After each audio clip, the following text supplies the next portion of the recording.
जग में जब जुर्म किसी का चलता है, 2 दिन की बहारें हैं जग में जब जुर्म किसी का चलता है, हर जुर्म का सूरज याद जले लेकिन हर साल से ढलता है। साथियों, इस धरती पे हम लोगों ने कभी भी, हमारे पूर्वजों ने हजारों हजारों साल से चली आ रही अव्यवस्था में अपने आप को कभी ये नहीं महसूस किया था कि भारत जैसी धरती पे समाज के अंतिम वर्ग के लोग भी अपने आप को इंसान और इंसानियत जैसी जिंदगी जीने के लिए कभी एक रास्ता बना पाएंगे, अपने आप को कभी शासन सत्ता के करीब जाने के लिए सोच पाएंगे। जिस व्यवस्था में बाबा साहब डॉक्टर अम्बेडकर अपने जीते जी संघर्ष करते हुए इस धरती को कूच कर गए, लेकिन साथियों उस हक अधिकार को दिलाने की व्यवस्था हमें आपको दे दे, लेकिन उस हक अधिकार को लागू कराने के लिए मेरे साथियों उत्तर प्रदेश हो चाहे देश हो, जब आपको विधानसभा और आपको लोकसभा की सीटों पे और वहां की सत्ता पे जब आपके स्तर के आदमी, आपके विचारधारा के व्यक्ति बैठेंगे साथियों, तो आपको हक अधिकार मिलेगा। नहीं तो साथियों इंसान होते हुए भी जरूर से बदतर जिंदगी व्यतीत करने का अवसर हमारे पूर्वजों ने इस धरती पे देखा है। लेकिन धन्य है बहन कुमारी मायावती जी, धन्य है माननीय कंसीराम साहब, जिन्होंने अपना जीवन पर्यंत संघर्ष करके इस समाज को एक लायक बनाने का काम किया, एक नई दिशा देने का काम किया, भारत जैसे देश में एक नई क्रांति देने का काम किया, जिसकी बदौलत आज हम अपनी बात रखने का काम कर रहे हैं। हम अपने गांव में पंचायत से लेकर के पार्लियामेंट तक रिजर्वेशन के तहत अपना प्रतिनिधित्व करने का काम कर रहे हैं। हम जिस तरीके से साथियों हमारा वोट के माध्यम से हम राजनीति में सत्ता के करीब पहुंचे, उसी तरीके से साथियों शिक्षा की जागरूकता से शिक्षा हासिल करके और इस ब्यूरोक्रेसी को चलाने में हमारे लोगों की बहुत भारी भूमिका हुई। तो साथियों हमारे पूर्व के वक्ता साथियों ने जो बात अपनी रखी और जिस तरीके से मेरे साथियों सभी समस्याओं के निदान के हेतु आपको अगर मास्टर चाबी केवल राजनीति है और सत्ता है, आप डीएमएसपी बन करके आप अपना हित कर सकते हैं, आप अधिकारी कर्मचारी बन करके आप अपना हित कर सकते हैं। लेकिन मेरे साथियों अगर इस बहुसंख्यक समाज को आगे बढ़ाना है, इस बहुसंख्यक समाज को किसी लायक बनाना है, तो आपको जो ये वोट का अधिकार है,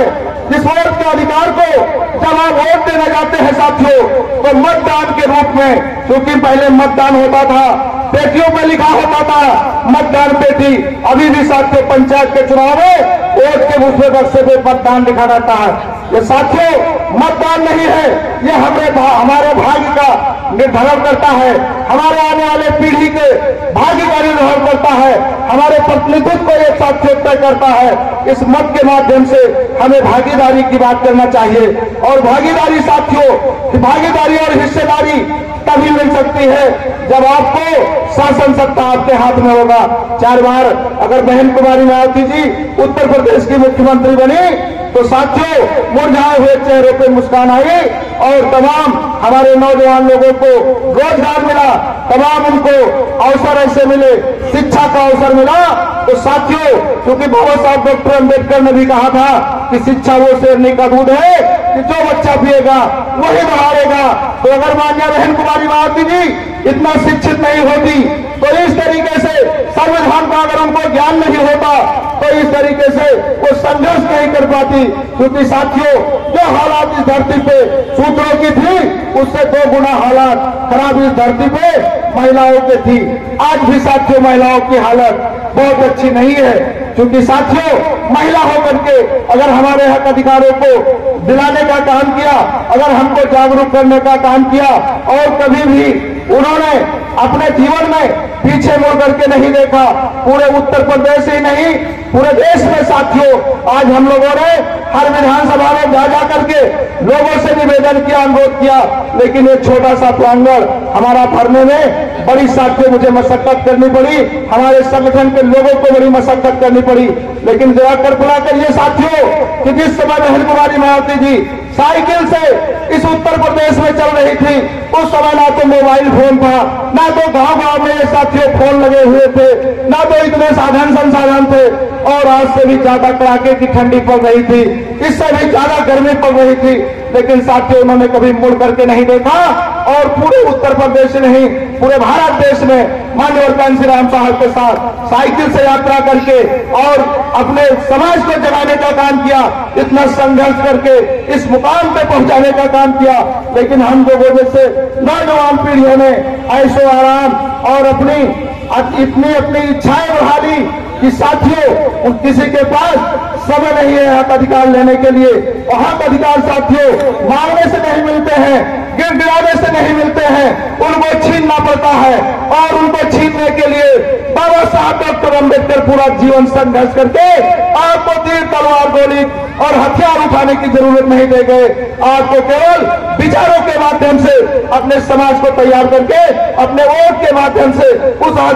सत्ता को आप हासिल करके और अपना हक अधिकार ले सकते हैं साथियों। लेकिन मेरे साथियों, जिस तरीके से मायूसी, जिस तरीके से कमजोरी दिखाई, अगर साथियों बाबा साहब डॉक्टर अम्बेडकर, माननीय कांशीराम साहब जैसे ये साथियों सौभाग्य था कि 6 दिसंबर 1956 को इस धरती से बाबा साहब डॉक्टर अम्बेडकर जाते हैं। और साथियों बहुत ही कम समय के बीच में हमारे आपके बीच में 15 जनवरी 1957 को माननीय बहन कुमारी मायावती जी, हम सबकी नेता, हम सबकी देवी, इस धरती पे एक अवतार के रूप में आती हैं, जिनके नेतृत्व में ये दिन देखने को साथियों मिले। और पूरा जीवन माननीय बहन कुमारी मायावती जी ने संघर्ष किया साथियों, मान सम्मान मिला और उसके साथ साथ ढेर सारा अपमान भी झेला साथियों। किस तरीके से आप लोग पढ़ते होंगे, टीवी समाचार पे देखा है, मान्या बहन जी द्वारा रचित किताबों को आप लोगों के बीच में पहुंचाया गया, आप सभी लोग पढ़ते हैं, देखते हैं। लेकिन साथियों